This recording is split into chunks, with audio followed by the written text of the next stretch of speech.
Palabra al asambleísta Juan Gonzaga. Señor presidente, compañeros y compañeras asambleístas, un cordial saludo. Siempre habíamos creído que la pertinencia de cualquier discusión no solo tiene que tener un componente de un discurso político, sino que necesariamente creo que en una reflexión sobre un contenido mediático de lo que pasa en relación a las costumbres, que en muchos de los casos, como en el que estamos analizando, son negativas. Y digo esta precisión porque en relación a la operatividad que tienen las bandas delincuenciales, en efecto, se ha incrementado. Llámelo como un hábito mal habido, respecto del cual la consecución o el propósito final es precisamente instrumentalizar lo que significa la indumentaria de nuestras gloriosas Fuerzas Armadas y también de la Policía Nacional. Y aquí es indispensable que en relación a esta detonante que sí incremente el modus operandi con el cual operan, hagamos el esfuerzo que requiere en este caso, que el país está demandando, porque me parece imperiosa la necesidad de que demos una respuesta respecto de un problema de seguridad.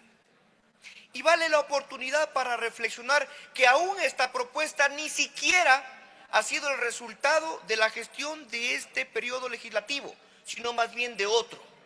Y que precisamente estas buenas ideas tenemos que recogerlas, mejorarlas y modularlas. Por eso no es sensato el decir que esto no resuelve los problemas del país. Yo sé que no va a resolver todos los problemas del país, pero tenemos que dar respuesta al pueblo ecuatoriano. Tenemos que dar respuesta a este modus operandi con el cual se han implementado las formas en las que se cometen los delitos. Voy a recoger algo valioso que siempre los socialcristianos lo han tenido respecto de la determinación de lo que se llama el populismo penal y lo que pueda tener por objeto incrementar las penas o dosificarlas, o al menos sobre la base del principio de proporcionalidad, entender por qué se debe incrementar una pena. Actualmente, la descripción de la conducta en relación a todo lo que significa la utilización de todos los elementos que distinguen precisamente a las Fuerzas Armadas y a la policía de los civiles es la concurrencia que tenemos en la precisión empírica de cualquier ciudadano, porque al policía y al militar lo vemos como una autoridad. Y posiblemente nosotros entendamos que no representa como tal a una autoridad. Y vamos a entender que en el entendido que tiene el ciudadano común y corriente sí le tiene un respeto. Pero este respeto actualmente en relación a los problemas que tiene el país se ha venido precisamente deteriorando. Y creo que sí es indispensable cuando pensemos en la manifestación de esta ley, creo que lo más prudente es que los aportes que hagamos tengan como propósito mejorarla. Y sí, lo que menos me gustaría es hablar de que el endurecimiento de las penas es una conducta sobre la cual estamos previniendo a la ciudadanía de que no debe precisamente ejecutar este tipo de acciones. Porque es importante que en la reflexión entre lo que es un delito y lo que es una contravención, pongamos de manifiesto la determinación de los elementos objetivos que en este caso requiere un tipo penal. Y sí, en relación al resultado, vamos a dar cuenta que la clasificación como tal se trata de un delito de peligro o un delito de resultado.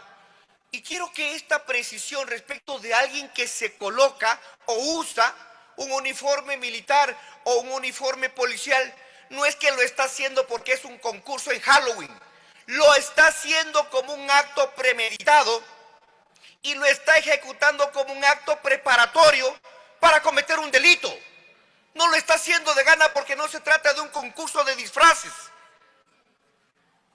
Y cuando veo en la redacción de la normativa, que me parece excepcional, que hagamos esta diferenciación cuando constituye agravante y cuando es un delito autónomo, para cuando tengamos que hacer un concurso ideal o real de infracciones, tengamos clara esta percepción.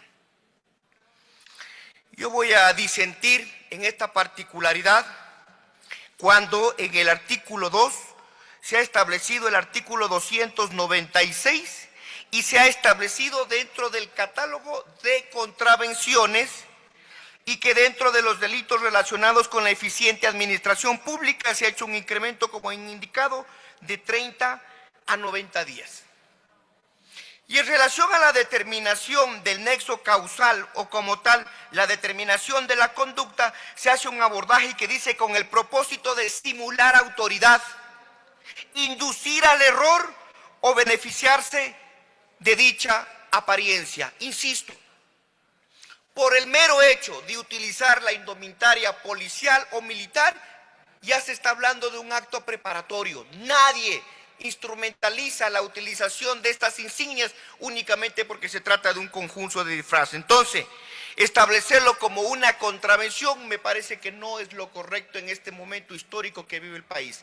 Esta determinación, con todo su contenido, con toda la conducta típica, el resultado del nexo causal, la calificación del sujeto activo, el objeto material y el bien jurídico, que no es únicamente la administración pública, sino la seguridad de todos, debe enmarcarse en la concepción de un tipo penal como un delito, no como una contravención. Y cuando hablo de delito, efectivamente, la pena en relación a esta usurpación de uniformes o insignias, posiblemente tengamos una confusión en relación a lo que termina el artículo 212 cuando se habla de la suplantación. En el caso de la suplantación, efectivamente se trata de una persona para con otra persona tratando de suplantar la identidad.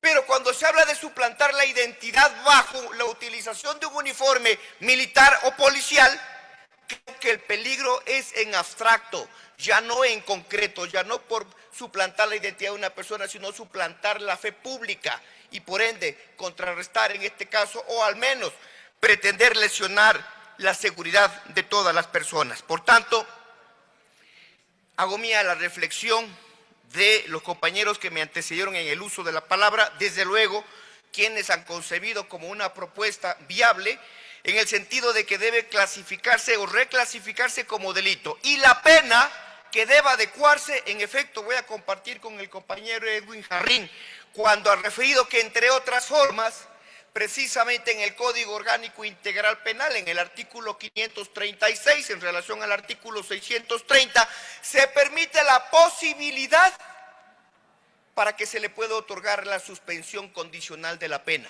Entonces, establecer un delito sobre una sanción menor a 5 años y que vuelva a salir nuevamente con medidas alternativas a la prisión preventiva es volverle a dar la oportunidad para que siga en la concurrencia de un delito de esta naturaleza. Y lo mismo en relación al contenido de la incorporación como delitos autónomos del 364A y el 364B. Las penas como tal en relación a lo que significa los procesos de control o de los operativos que se realizan, no es que se ponen el uniforme únicamente por colaborar con la policía en el control de tránsito, no. Se ponen el uniforme con el único propósito de extorsionar. Y me parece que ahí hay una complementación de conductas, entonces tampoco se puede establecer que esta conducta como tal pueda ser sancionada con una pena privativa de libertad de 1 a 3 años. No, señor presidente, no, señora presidenta de la comisión.